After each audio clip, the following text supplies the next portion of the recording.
Okay, ladies and gentlemen, so we start right away.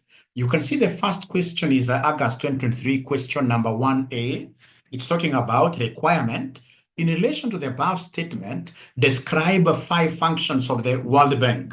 5 functions of the World Bank. So they are saying here, over the years, the World Bank has evolved from a single institution to a group of 5 unique and collaborative institutions known collectively as the World Bank or the World Bank Group.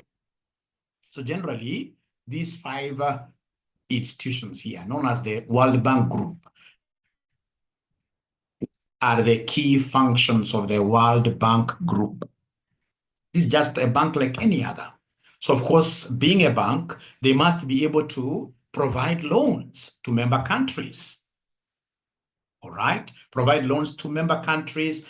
They must provide technical support. Whenever you hear of a World Bank doing feasibility studies, coming to see whether this SGR is feasible, is it going to generate profit in the long term? All right? Or will it be, in this case here, an elephant project, which will be just swallowing the taxpayers' monies? So when they're doing these technical feasibility studies, that is a big, big function. All right? Now, ladies and gentlemen, remember that also World Bank acts as a guarantor between member countries. If Uganda today wanted to borrow something from Kenya, then World Bank can come in between and say, hey, we are the guarantors. Should in this case here Museveni say no, then automatically we shall be able to come in and do what here and pay. Now, I have solutions here for you. You can see poverty reduction helps poor countries fight poverty. Loans to improve, for example, healthcare in Africa, they are very, very big. Provides financial support. The loans gives loans, credits for development projects. Example, funding roads, schools, and the power plants. All right. Technical assistance and advice. Offers expert advice and training, helping countries manage budgets better. They really push us. All right. Promotes private sector. Yeah. World Bank will also be giving money to the private sector, companies, especially these companies are in energy projects, etc. Supports businesses in developing countries. Example, investing in small and medium enterprises. This is where we have World IMF, in this case, you're fighting with us in Kenya, for example, and these other poor countries, encouraging economic reforms. It helps countries improve economic policies, supporting tax system reforms, etc. Like right now, you can see they have pronounced themselves clearly that they would want our VAT to move from 16% to 18% for us to be able to raise enough money to repay their loans. And of course, if the Kenya government hears them, and they're able to increase this loan to 18% in this finance bill 2025, we expect some more again. All right. So they really encourage so many reforms, like you saw the other time during 𝗥𝗖𝗂𝗍𝗶𝗖𝗲 𝗢𝗍 time, the economic stimulus programs from IMF, where in this case here, there were so many markets. Like right now, the markets you are seeing being opened by our great president, this is not Kenya's money. This is money coming from World Bank, because they would want to spur our economy. All right, great. So question number 2, ladies and gentlemen, with your permission. Globalization has resulted in several organizations engaging in corporate alliances and the establishment of trading blocs.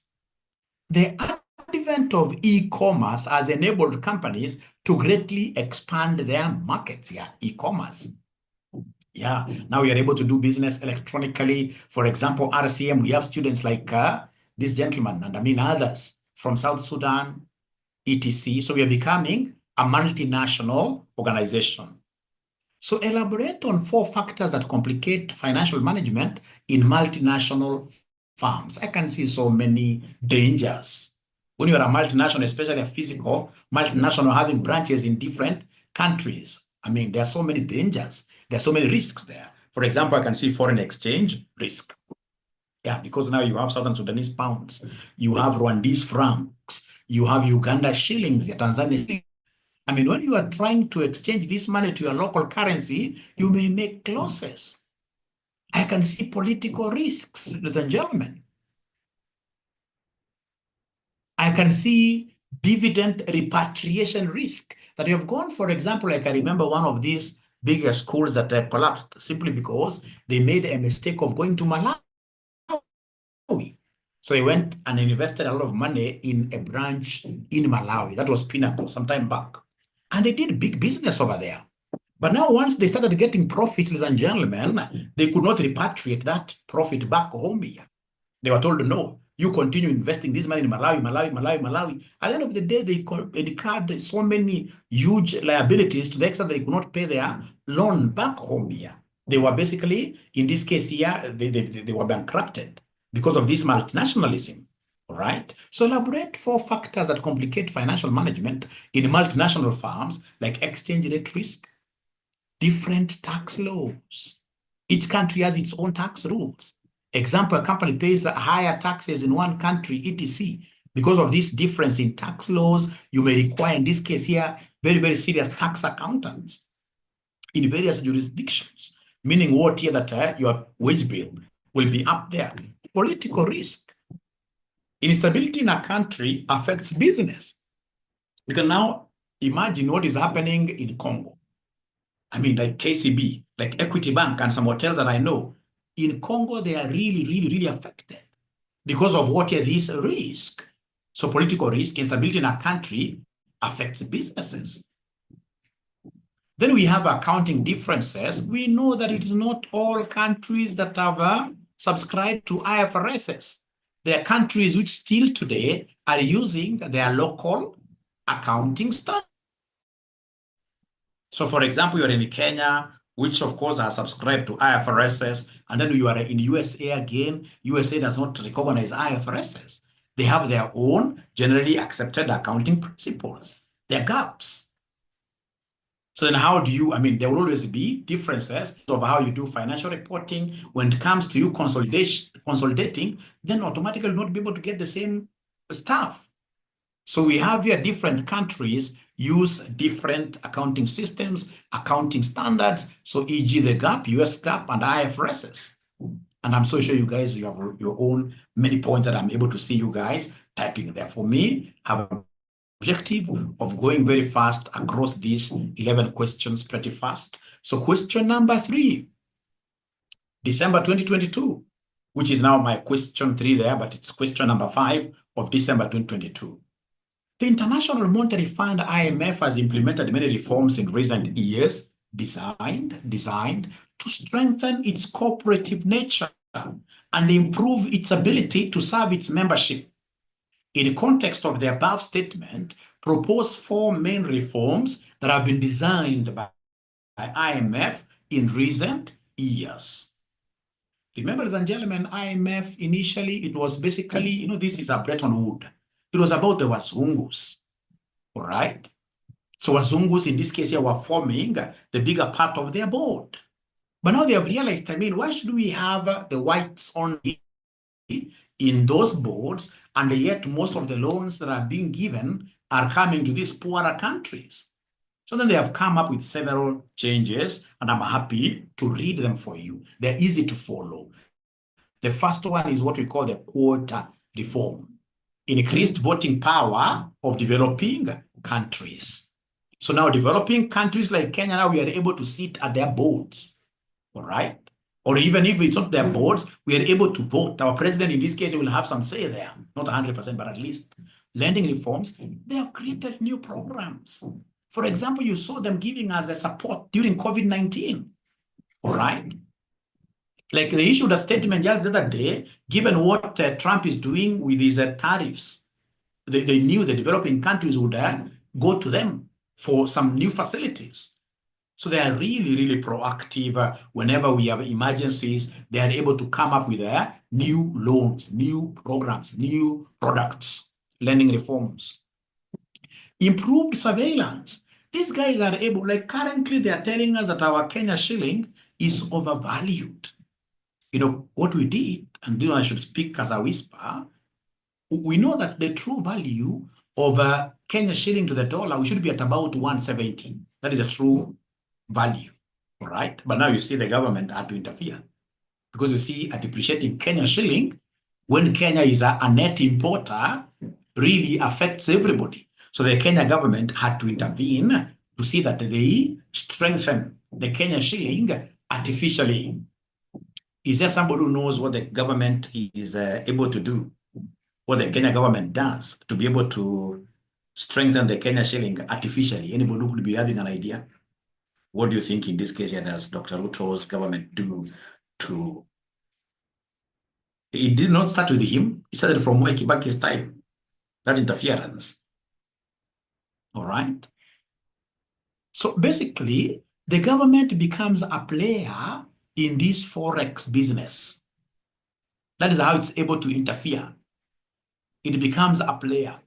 So when they realize, for example, that the dollar is becoming very, very strong, that they've got a scarcity of dollars in the market, what do? They organize with the banks. They give banks dollars. They sell these dollars to banks at a very little price. They also come up with, for example, that day you saw them talk about what here? G2G, government to government. So they go to Saudi Arabia, tell Saudi Arabia that, you know what? Now, yes, thank you very much, Hillary. Now we have a problem with dollars in our country. Give us credit period for about 6 months. We organize ourselves. Can't hear you. Are you guys able to hear Mwalimu? Are you guys able to hear Mwalimu? Are you guys able to hear Mwalimu? Very clear. Okay, so it is that gentleman. Okay, great. So, ladies and gentlemen, IMF is able to do lots of surveillance. They are on the ground. When the Gen Zs were demonstrating heavily, against the government for the Finance Bill 2024, you saw IMF giving a very big write-up on the same. So they're quite aware of even what is happening in terms of our politics, even locally. They're doing lots of what here, surveillance regarding what here, risks. Like if you're keen, Kenya government itself has been able to lose like 2 products from IMF simply because of what here, our risks. They don't want us to reach that level where we shall, they don't want us to reach that level where we shall do what here, where we shall not be able to pay their loans.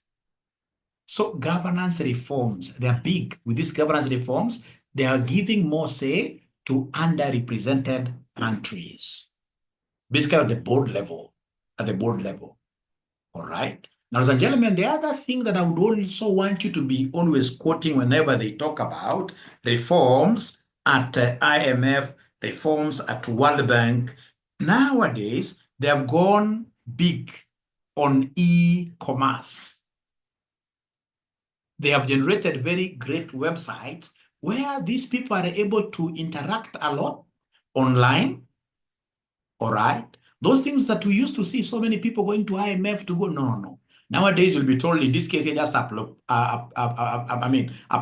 your proposal online. So things are going e-commerce. That never used to be there. Initially, of course, during those old days, everything was paper. They have reduced on their paperwork quite a lot. Question number 4, summarize 4 objectives of the IMF, and then discuss 4 advantages of FDI, foreign direct investment here. So IMF, just like World Bank, these guys will be there to give us technical assistance, technical advisories. They're very good at that. They're here always to train us. They do lots of training to the members of these developing countries.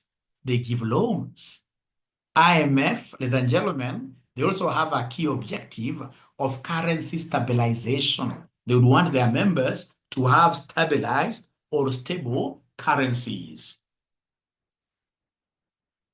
Now, the other thing, ladies and gentlemen, this IMF has a key objective of ensuring stable or positive balance of payments for their members. Can somebody tell me what is the formula of getting balance of payments? Anybody who could be knowing the formula of getting balance of payments? Anybody who could be knowing the formula of getting balance of payments? BOP equals who minus who? BOP equals who minus who? Exports minus imports. Thank you very much. So it is the objective of IMF for their member countries to export more than they import.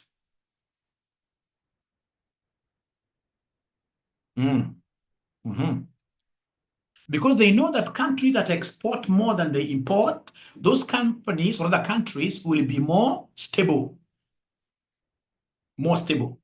Ladies and gentlemen, there is every disadvantage with importation. Importation is a bad thing.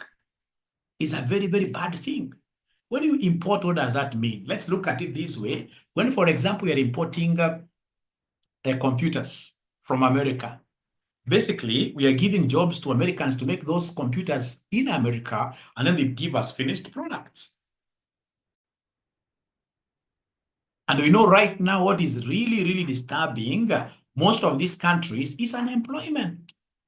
So if there is anything that we should be doing as a country, I even wonder what kind of leadership we normally put on the table, ladies and gentlemen, for ourselves, because I've not seen anybody who is very, very seriously fighting importation. I mean, okay, you can import, but now things that you do not have totally. But why should a country like Kenya, for example, import toothpicks? What is so special in these toothpicks that are coming from China? Eggs. When you import eggs from Uganda here, you are basically employing Ugandans to work for you abroad. When you have so many of these young men wallowing in poverty here, right now, most of them are drinking busa. All right, let's give these people jobs here. All right. If you look at, for example, countries like Dubai, Dubai, okay, they import, but these guys made a resolution. Dubai used to be a desert sometimes back here. They made a resolution and said, hey, no, we must make this particular country, all right, a hub of production. Yeah, a hub of production. Yeah, a hub of production, yes. So then they went and worked on what we call a free port. So a free port in Dubai, like if you are very rich like Uhuru Kenyatta, you are given citizenship very easily. If you go there with just 10 million US dollars, of course, they also study and see whether you are doing money laundering. The moment they realize that you are wealthy, they give you, in this case here, their citizenship, even if it is the temporary one, 10 year. They give you the citizenship and ensure that you will be paying very little taxes. Some of the projects that they have there, if you get into those projects, you don't pay even tax at all. All right? And if you're that rich, whatever incomes you draw from there, even, for example, you are paying yourself, the pay is like 5%. So they simply want that money to circulate. So why would they want to put those kind of things there in Dubai? So that now these rich people will be able to set up water factories. When they set up factories, ladies and gentlemen, in Dubai, the locals over there are able to get jobs. When they get jobs, of course, they produce, the production increases. Now they start, in this case here, having surplus. They start exporting. Now, if you go to Dubai, it's a heaven, a little heaven on earth.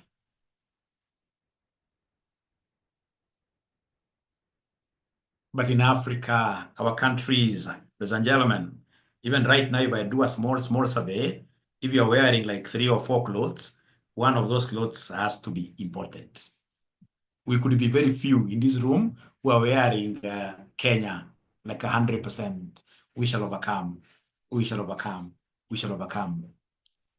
So then IMF has a very big objective of ensuring that they spur these little economies to export more than they import.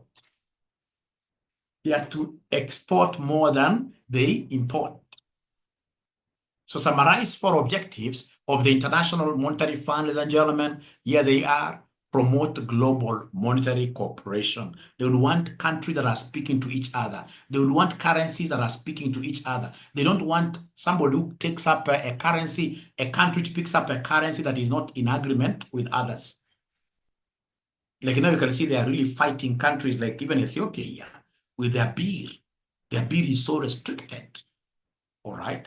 They would want, ladies and gentlemen, when, for example, you have Kenya shillings, you can work with Kenya shillings, go to Britain in some local bureau there. Local bureau there, you should be able to exchange, you should be able to get a bureau which accepts the Kenya shillings and then you exchange. So promote global monetary cooperation. Yeah, please share this handout with Ubi. Ensure financial stability. This concept of balance of payment being what here positive. All right. Facilitate international trade. They would want you to export and export and export and export. Reduce poverty and help in economic what here growth. Don't forget the concept of IMF. They also give loans for structural poverty alleviation, interventions, etc., etc. They do a lot of technical assistance, technical advisory, etc., etc. Then we have FDI. FDI, ladies and gentlemen, FDI, whenever we talk of FDI, these foreign direct investments, what comes to my mind? I've worked with international companies. I'm one of those lucky people who have been with these international companies for so long. Yeah, like the last one that I worked with is known as AARO, AARO, which is a global, it's in 140 countries. And basically there we were providing a financial reporting software. So like in Kenya here, we had clients like EABL, Equity Bank, KCB, etc. All right. So the owner, of course, is a Swedish. And this guy is able to go to countries like Tanzania and invest there directly. So he's able to do what we call a foreign direct investment. Yeah. So they come and invest here through either forming businesses and then they grow those businesses slowly, or they even come and buy shares. Like if they buy shares of Safaricom, that's a foreign direct investment. What will be the major advantages? You can see now, we shall be getting many types of currencies in our country. So this one automatically then will be able to do what here? Will be able to stabilize our currency. You know, the more the foreign currencies you have in your hometown, the more stable your local currency will be. Ladies and gentlemen, this guy, when he came and invested in Kenya here, I was able to get a job. So there is a concept of job creation in these host countries. Yeah, job creation in the host countries. All right. And then, of course, when they create jobs here, where will they be paying their taxes? They'll be paying their taxes here. All right. When we bring, sorry, Naftalo Joey, what are they saying? These ninjas here. Yeah. Yeah, so in this case here, we can see wealth creation because of what here the employees who are around here, they're able to get a source of livelihood. They're able to pay taxes, corporation tax, and even the employees, I mean, from whatever that they make, they have to share this with Dr. Ruto's government. So either way, we are having an economy being spurred. All right. Now, when we have these foreign direct investments, like myself, I would have not known anything to do with group consolidation. Right now, I pride myself to be among those great consultants that we have in this country in terms of group consolidation, courtesy of what here? That foreign direct investment that was done by this Swedish company. So they came here and they were able to train us. All right. So there is knowledge exchange. So in this case here, provides capital to host countries, yes. Creates jobs. They introduce new technology. They boost our exports, yes. Because once in this case here, they bring their technology here in Kenya, we are able to produce like what we have in EPZ. EPZs, most of them are owned by foreigners. So, but at the end of the day, from EPZ zones, we are able to export. And then, of course, we have the concept of what here foreign. When we export, we get foreign exchange as well. Great. And then, of course, I can see your great points there, like 𝗥𝗖𝗠 improved infrastructure. Yeah. When these guys come and, for example, we have this Chinese company in Kajiado, this big Chinese company that makes tiles. It's called Twyford. So, and I mean, Twyford is changing the overall landscape of Kajiado. All right. So the infrastructure there will be improved, courtesy of that foreign direct water investment. Yeah.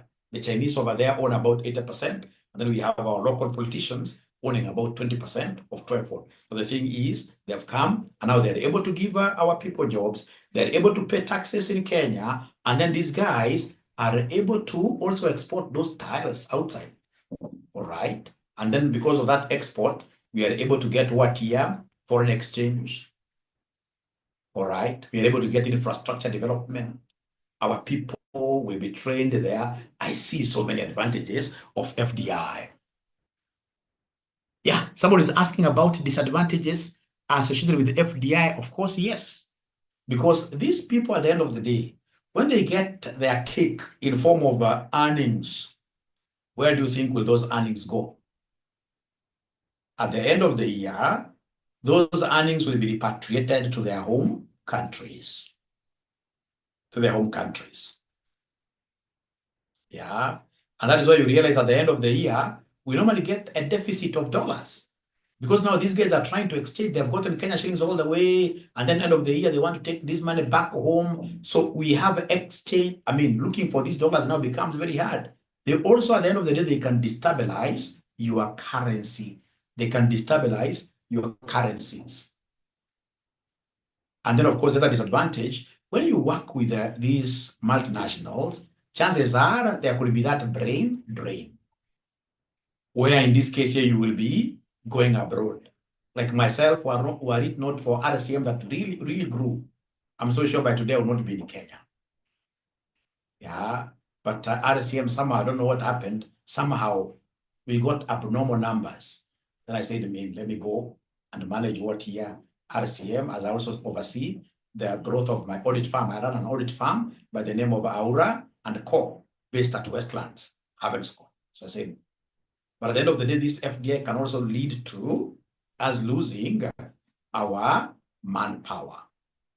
This FDI, like you can see what happened to Talo Oil. These guys will come and tell you if it's built a study that this thing has failed. And yet somebody the other day was telling me that these guys are importing or rather exporting our oil. They're seeing lorries moving from Turkana land every day. So again, you could end up losing resources. Yeah. And at times in this case here, these things, they could be like kind of a modern slavery. Why are these people coming to, for example, Kenya? It's because they know that we provide cheap labor. We provide cheap labor. You'll get somebody paying you like $1 million Kenya shillings or something like that. And then you are over there celebrating. But somebody who is at your equivalent position out there is earning like 4 or 5 million. All right. So I hope, Naftali, I've been able to answer your question. And of course, I know students over here have other answers there.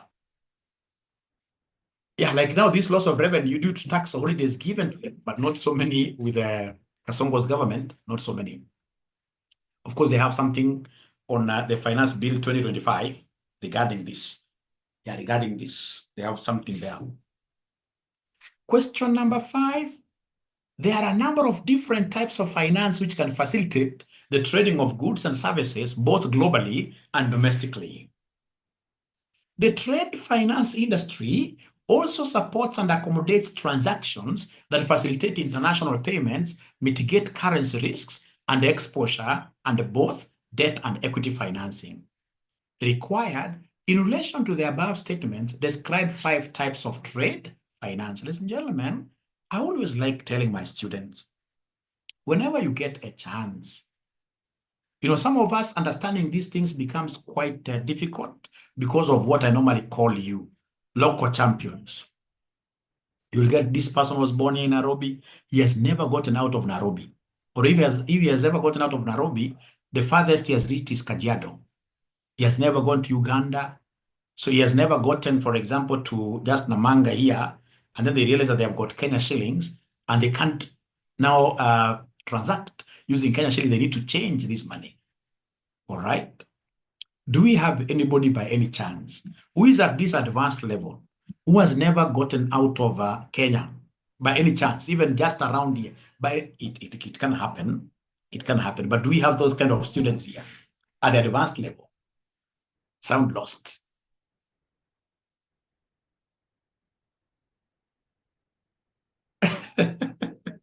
Then I think as RCM, we should be able to organize something, even if it's it is just around here, Tanzania. We want something for our students here to get out there. It's good for exposure. It's good for exposure. We should be able to organize something.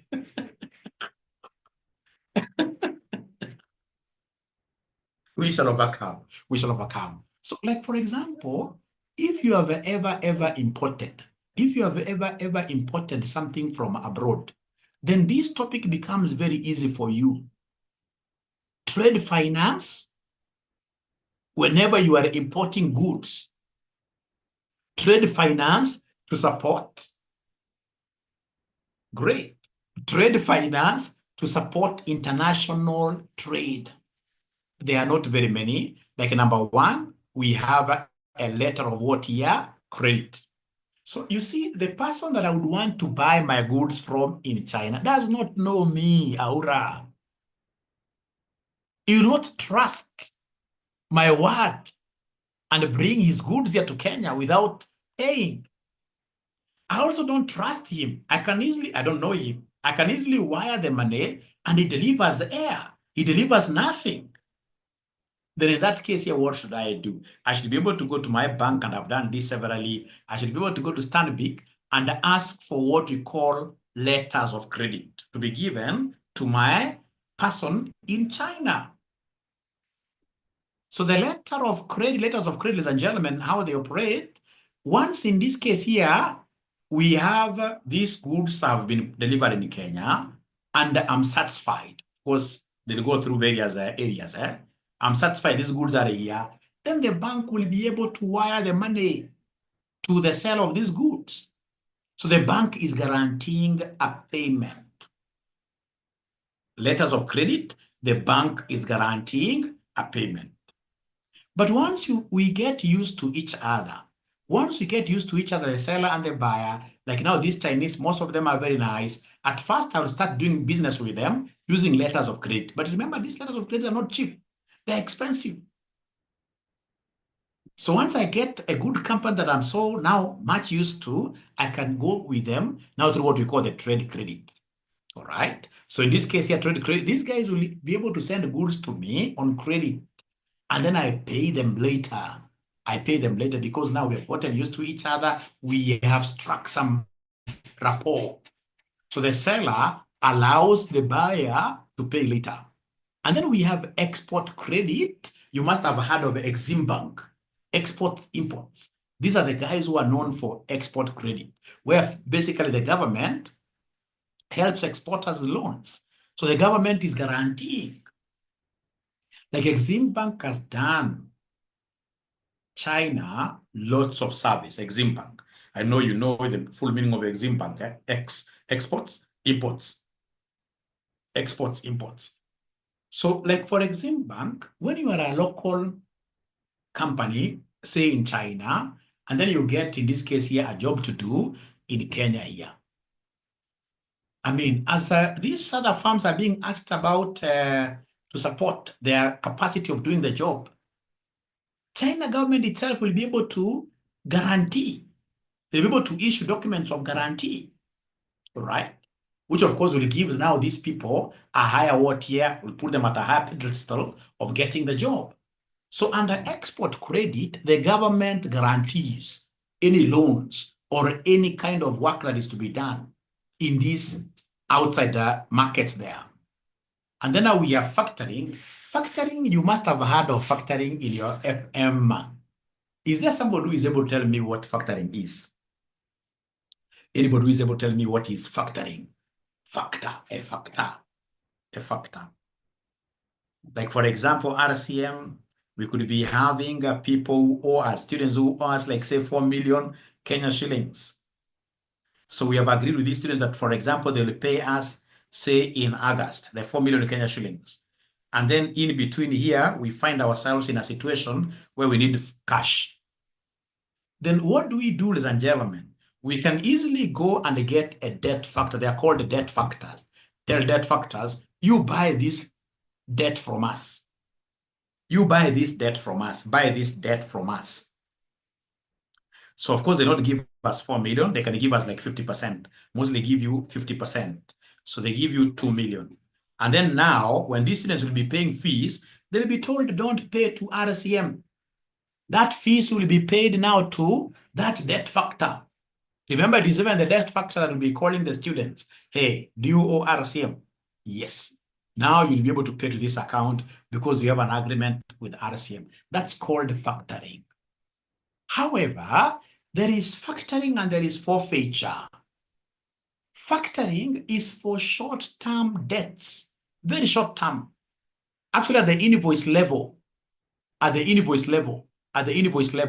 So like now here, somebody has just issued an invoice. So you have an invoice, you go and factor it out there. You go and cash it. Yeah, and then of course, when that money will be paid, that guy will be able to get his money. So under factoring in this case, ladies and gentlemen, is the selling of short-term receivables. Selling of short-term receivables into bracket invoices. Forfeiture is when you sell now those long-term receivables to get cash.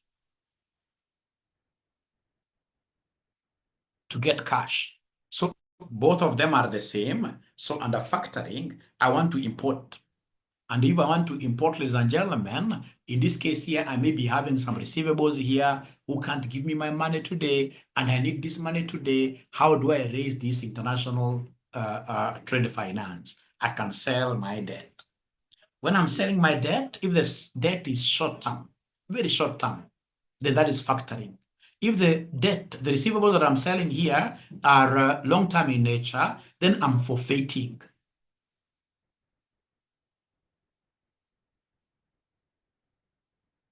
Yeah, like Miriam is asking there, the people who build for others and later collect rent in a predetermined rate, can they be termed as forfeiture? So basically, when this guy is building for you, he's giving you a loan. The only thing that is happening there, Miriam, is that this loan is secured. Your house, of course, in this case, is a security. So that cannot be forfeiture, no.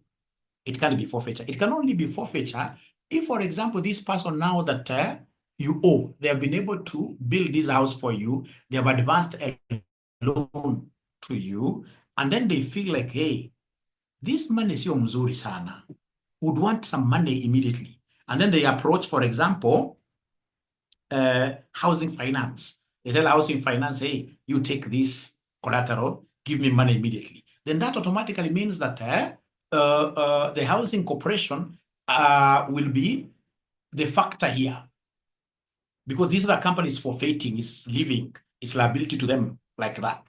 All right, great. So we go to the next question, ladies and gentlemen, which is question number 6. In relation to international debt instruments, explain the meaning of the term Eurobond. Euro is outside, bond is a debt instrument. So whenever this is very, very common, like Kenya issued a Eurobond that is really, really disturbing us. If there is any worst mistakes that this government of Uhuru Kenyatta and Dr. William Ruto did in those old days, is to issue Eurobonds which were not used effectively inside the country here. If I were them, I mean, you don't issue this kind of Eurobonds without even having enough accountants. You can't just be given 200 billion and then you build just one small tarmac road here, and then, no, Eurobond 200 billion is a lot of money. Now they were able to push our loans to trillions. Now we are not able to pay. These Eurobonds, ladies and gentlemen, were issued in 3 countries, in Germany, Britain, and the US. So a Eurobond basically is a foreign bond.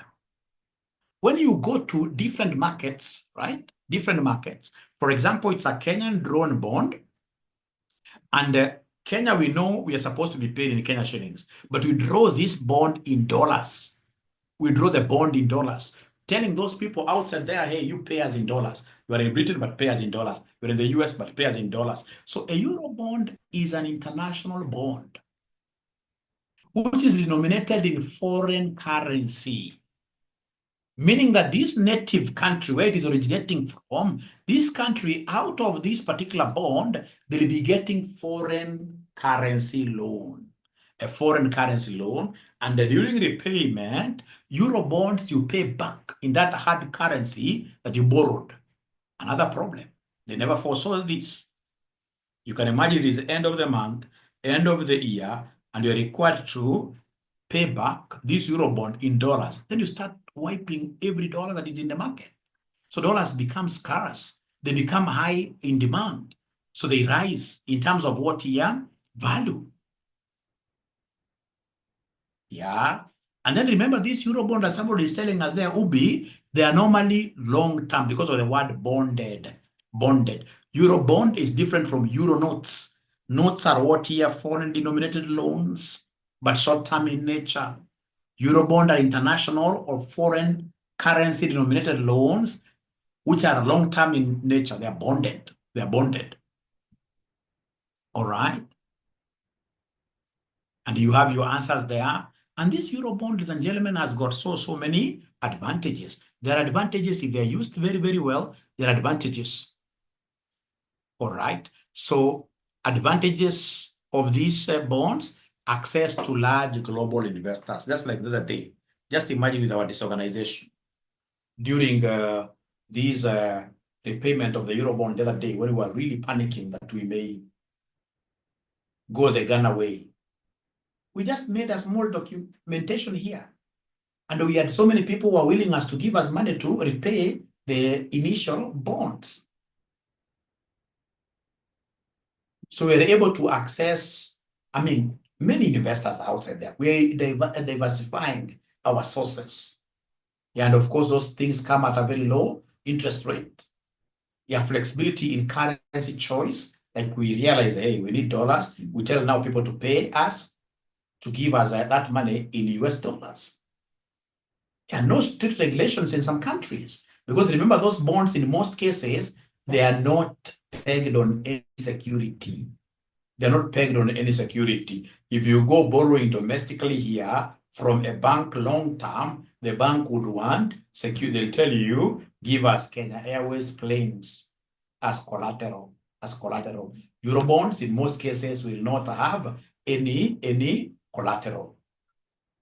No collateral. The only thing that you need with Eurobonds is proper financing, proper financial reporting, and then ensure that we remove greediness from ourselves. Africans, we are so greedy, and that is what is spoiling us. So you get this money has come on the table, and there are so guys in this case here who have got bigger stomachs than the country. Ladies and gentlemen, even if you had a bigger house which has got 15 bedrooms, can you sleep in 2 bedrooms at the same time? You accountants, because most of you, after this, you'll be aiding people to steal out there. It's vanity. It's vanity. I'm not saying that we should not work hard, but trust you me, you should not be stealing other people's money for you to live big. No. Remember, as we are able-bodied, what of people who are disabled outside there? How do you want them to live? We must start exercising what we call minimalist. We must be minimalist. We must be able to live maximally with minimum resources and still enjoy. And still enjoy. And still enjoy. All right. All right. Great. And that is why, ladies and gentlemen, this semester, they should be able to ask you a question on sukuk bonds. We call them sukuk bonds.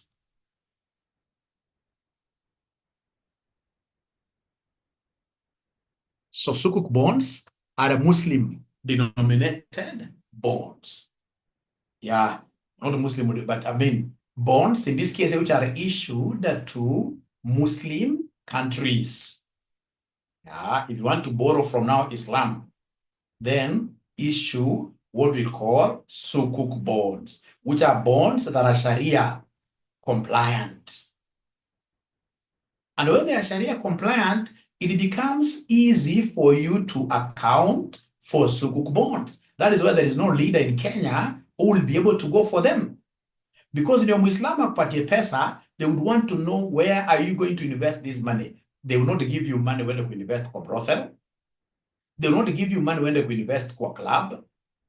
All right. Money nguruwe zinafugwa. All right. Then they are very specific. They would want specific assets. Even when you tell them that, hey, I'm going to build this house, they'll want to know the exact floor where their money is going to build. Floor yangu itakuwa floor number hivi na hivi na hivi. So they are asset specific. They are asset backed. Asset backed. So bonds are Sharia compliant. Asset backed. They don't carry any interest. These guys would want you to share profits that you get with them. You share profits.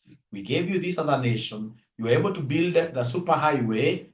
I mean, they are good in accountability. They are good in accountability. I happen to be to have worked with the members of Islam for so long. Personally, I'm a Christian. Yeah, but I travel quite a lot.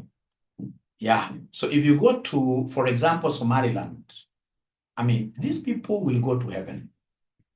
They will go to heaven. I'm not saying that Christians will not go to heaven, but most of the Islam will go to heaven because these guys know accounting. Give a member of Islam today $1 million, and then they tell you, we shall be returning this money by this date. Trust you me, they will return. Not all of them, of course, just like in any society, there must be a few rotten ones. But at the end of the day, ladies and gentlemen, most of them, hata kwa shule, they are normally very, very funny people, and I love them. Atakuja kuambie, hii fees round sina. Usinisumbue tunatoa kwa WhatsApp group. Hii fees yako nitamaliza mtihani na nitakupatia. Pesa yako nitakupatia yote. Nakwambia atakuja tunamleta mtoto wake tena pale kwa shule. Nakwambia nilikwambia pesa yako ndio hii, tuongee tena kuhusu next term. Of course, Christians we also do the same, but few of us. Let's be honest. Christians, it's few of us. It's few of us. It's few of us. True or false? One of this controversial. There's a ninja who is inboxing me, one that's very controversial. But it's the truth. That is why this Islam, they're able to pull capital between themselves quite fast. Yeah, you'll be able to get like a 17th-story building in town here being built by like 17 members of Muslim. And they don't even do contracts between themselves. There must be something. Of course, there are things that they can learn from us, but there must be something big thing for us to learn from these members of Islam, from these members. There is something. There is something. Yeah, they give facilities to Christians, yes. They give facilities to Christians, yes. Great, great. So in this era of globalization, the functions of finance executives of multinational corporations have become very complex.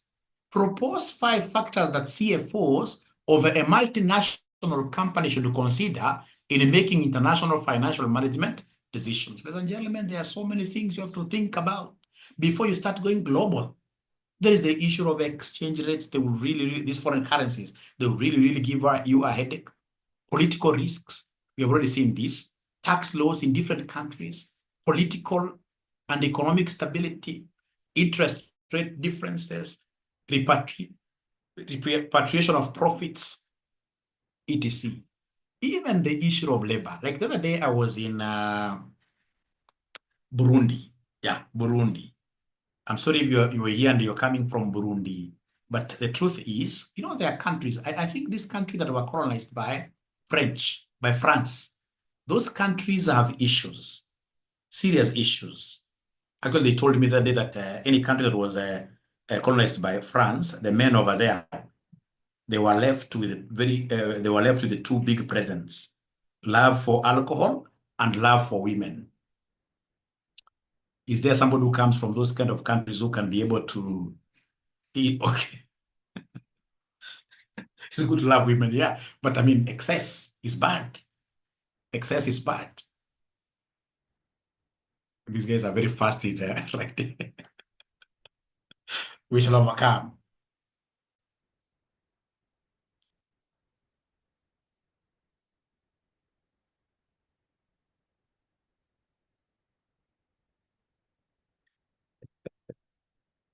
Okay. So So now those ninjas, what happens when you have a farm there? You know, they would want to report at work at 9 a.m. and they have to, in this case here, stop for lunch at about 12. And then when they go for lunch, their lunch is a bit extended. They'll come back at 2. And then they believe over lunch hour, they have to drink a beer. Not one, not two. And those guys have got, I mean, they can drink, I can tell you. Those guys can drink, all right? And then like a day on Friday, for them, Friday is a half day. So as a multinational company, CFO, you must be having some of those facts within your fingertips that you're going to get a problem with labor. And those guys over there, they have a problem when you bring people from outside. They really know how to protect their craft. All right? All right? They really know how to protect their craft. So we shall overcome. So those are things that I wanted you to know. We go to question number 8. Summarize 5 functions of the IMF. I'll just repeat them. Promote international monetary cooperation, provide short-term financial help, loans, monitor economies, train member countries, help in stabilizing exchange rates. You see, like Ubi is saying, like Sudanese, they hate foreigners, you see. They hate foreigners.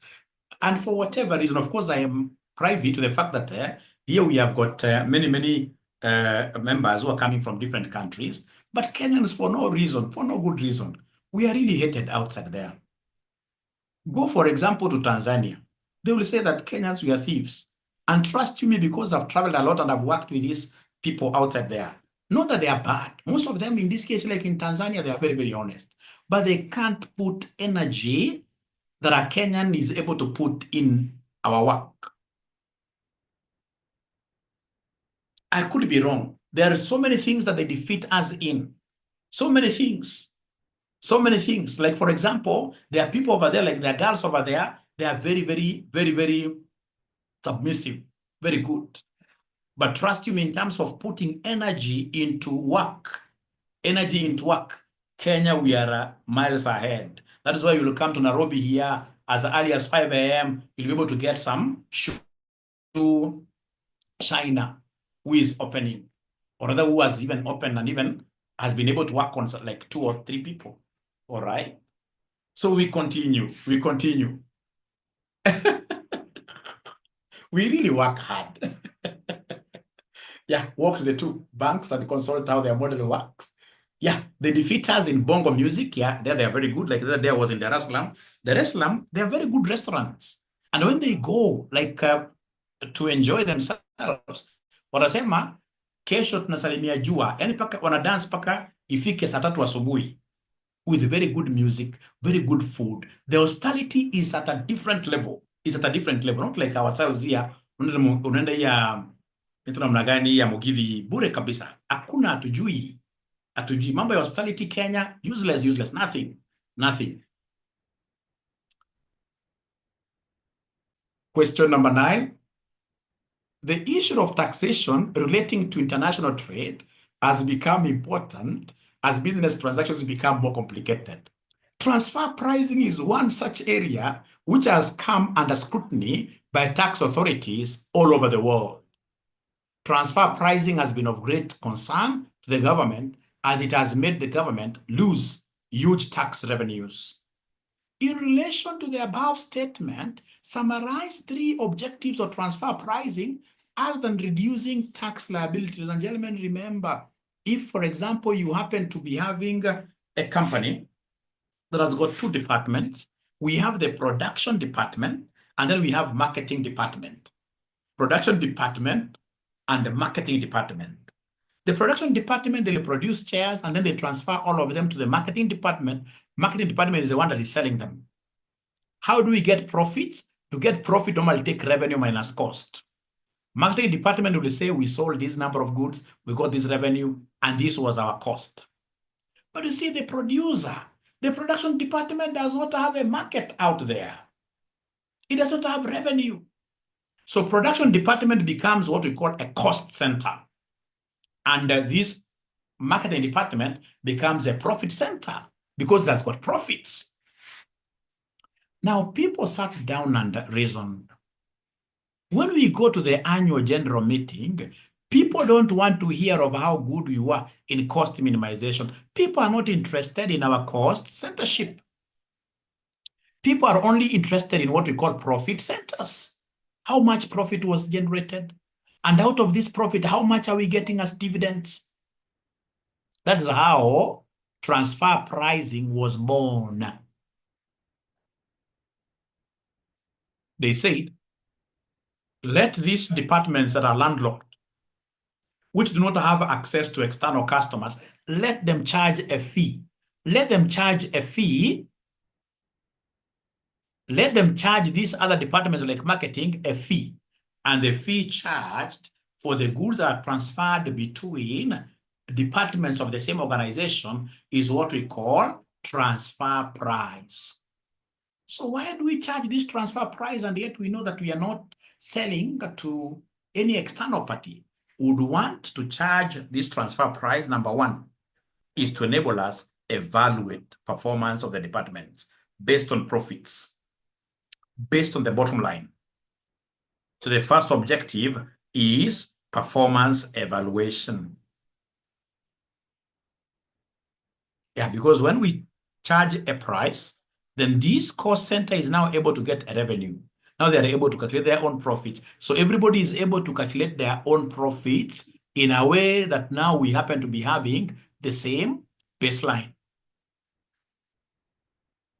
Ladies and gentlemen, why would we want to charge a transfer price? Like today, if you ask me, and this is a very, very honest thing, I mean, RCM by next year, we must be able to have a branch in one of these tax havens. Could be like Cayman Islands. Not that we have got anything to hide, all right? If you look at all these serious businesses, look at Absa Bank, look at all these serious businesses, they have their management companies being in tax havens. How is that important? If, for example, RCM today was to have a branch at Cayman Island, then this branch of Cayman Island will be the management company of RCM. So end of the year, they give us an invoice. So they give us an invoice of 30% of what we collect. Then we transfer, we shift. It's called profit-based erosion. We shift profits to Cayman Island, where in this case here, the tax will be 0 or 0 point something. So when we shift those revenues there, what does it mean in this case here in terms of Kenya here? Kenya is a high tax country, so we are reducing our profits. Yeah, so somebody is saying tax evasion. No. Isaac, you need to do some research there. You're an accountant. Yeah, it's tax avoidance actually. It's tax because there are agreements. We have double taxation treaties. We have so many agreements with those countries. All right. Of course, also the government is not sleeping. That is what the government would want through KRA. They would want you to go and deposit your transfer pricing policy with KRA. It's not something that you're doing under the bed, under the tables. No. Everybody will be able to see what you are doing. All right. All right. So anytime we talk about transfer pricing, ladies and gentlemen, although here they told you that they don't want you to talk about tax, but in the next exam, they would want you to explain this. Ladies and gentlemen, this transfer pricing as a finance manager, it will really, really become in handy to me because it shall be able to enable me, to reduce what we call global tax liability. To reduce global tax liability. All right. Then, ladies and gentlemen, number 3, we are looking at dividend repatriation from enemy countries. Assuming in this case here, you were to invest in Congo, and now given what Omonyoro said about our president with these countries, Sudan, etc., assuming those guys, of course, those guys outside there, they will take those things very, very seriously. Very soon, you will see our president. Very soon, you will see our ministers even giving a conference, giving a talk regarding Omonyoro's speech, especially as regards what year foreign policy. Because those guys outside there, they will take that thing I'm telling you like to be gospel truth. So assuming they took it to be gospel truth, and they say now Kenya is an enemy country. If they say Kenya is an enemy country and RCM has a branch there, what happens? So they will not allow us to bring profits back home. They will not allow us to bring profits back home directly through dividends now. But you see now what I will do? I will use transfer pricing and the invoice. I'll say this is an invoice. So I will invoice the I will invoice the Sudanese branch. So they pay me. So it's one way of moving money to where it is needed. To where it is needed. Okay. All right. So please don't forget about this. I mean, there are so many. Yeah, so many. Already you have that. Question number 10, I'm only left with 2. Explain 5 factors that multinational corporations should consider when making long-term decisions. Already we have said that. Political stability, market potential, yeah, exchange rate risk, task implications, availability of skilled labor. There are countries you can't get labor. There are countries you cannot get labor. There are countries ubi ananiambia mwalimu usijaribu. Already ubi amejua ni kubaya. Question number 11 is the last one, ladies and gentlemen. With reference to the financial management in the global context, distinguish between the following terms, a euro bond and a euro note. So both of them are loans which are denominated in foreign currencies. They are denominated in foreign currencies. However, bond is long-term and the note is short-term. Euro notes are for a loan less than a year. Yeah, one long-term, the other one short-term. Yeah, but both are denominated in the form of foreign currencies. Eurobond, you're bonded long-term. Euro note, in this case, it's short-term. You'll pay like in less than a year. And then we have an option being in the money and an option being out of the money. Remember, an option is in the money if it's profitable. When I exercise it, if it is profitable, then that option will be said to be in the money.